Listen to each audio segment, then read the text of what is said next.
ബേസിൽ Joseph, Nazriya എന്നിവയ്ക്ക് പ്രധാന കഥാപാത്രങ്ങളായെത്തിയ ചിത്രമായിരുന്നു സൂക്ഷ്മദർശിനി. ചിത്രത്തിന് ആദ്യ ദിവസം തന്നെ മികച്ചൊരു അഭിപ്രായം സ്വന്തമാക്കാൻ വേണ്ടി സാധിച്ചിട്ടുണ്ടായിരുന്നു.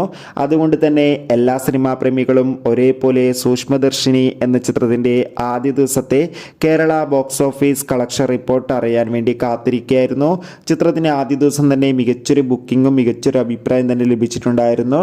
അതുകൊണ്ട് തന്നെ കേരളത്തിൽ മികച്ചൊരു ബുക്കിംഗ് നടന്നതുകൊണ്ട് തന്നെ ആദ്യ ദിവസം മാത്രം ഏകദേശം 1.5 കോടിക്കടുത്ത് കളക്ഷൻ നേടിയെടുക്കാൻ വേണ്ടി സാധിക്കുമെന്നാണ് ട്രാക്കിംഗ് റിപ്പോർട്ടുകൾ സൂചിപ്പിക്കുന്നത്.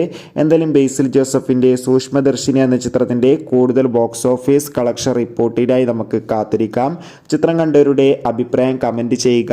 ഈ വരുന്ന നവംബർ മാസം ധാരാളം ചിത്രങ്ങൾ OTT റിലീസ് ചെയ്യുന്നുണ്ട്.